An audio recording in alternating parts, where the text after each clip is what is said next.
Okay, we're going to look at some examples of modular exponentiation and essentially applying little Fermat to a number of these examples. We're looking in Z17. So you'll notice that, 17 is prime. So that's we're going to be able to use what we've done before. So let's go ahead and pick a different color here. So we'll start with the 5 bar to the 16. So this one right here. So from what we saw in a previous video, since 16 is 1 less than 17, 17 is prime, we know that what we end up with here is, by Fermat's little theorem, that this is just going to come out to be 1 bar.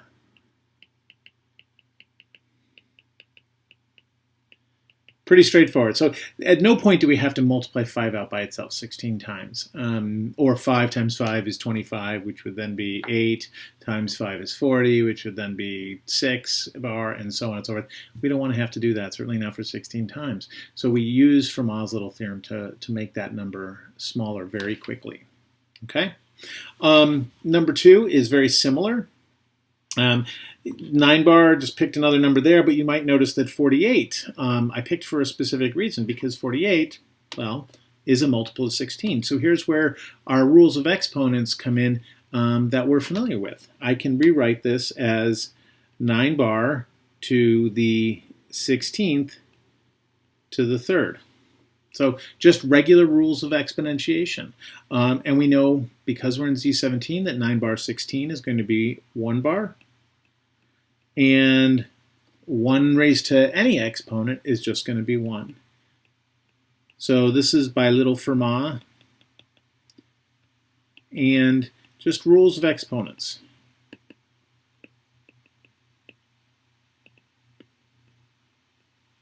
And so you could probably see where the next one's going is, because now we know what 9 bar 48 is, so there's no need to go ahead and do all of the extra work. So I can just rewrite this as 9 bar 48 times 9 bar. And so I can use what I did in the previous video, or the previous problem.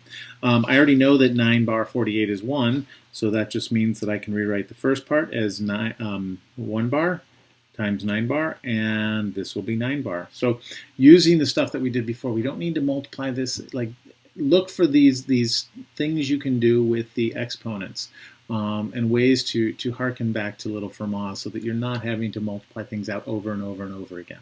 Okay. The next one, similar method. I know 9 bar 48, so I can rewrite this as 9 bar 48, and then using my exponent rules as 9 bar to the 3rd. And we know that 9 bar 48 is 1 bar again, but we still have 9 bar to the 3rd. And here's where, you know what, sometimes we're going to have to do some work. But don't make it too hard on yourself. Like, don't actually calculate 9 to the 3rd power. Some of you may be like, oh, 729, I know that. But then we have to divide that by 17 and figure out the remainder. So instead, let's think of it as 9 bar squared times 9 bar.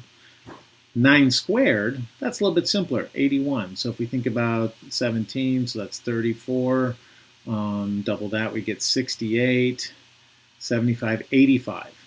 Okay, 85 is the next is the multiple closest to 80. Or I'm sorry, I went one too far. 68. Well, I'm going to use 85 anyways, because 81 is what we're looking for. So essentially that's negative 4 bar. If we did 5 times 17, if that makes sense, times 9 bar. And so that's negative 36 bar. And then what can we do with that? Well, if I add 34, that's going to end up being 15 bar. Okay. So yes, we might have to still do some multiplication, but don't make it too hard on yourself. Like, don't try to multiply the whole thing out.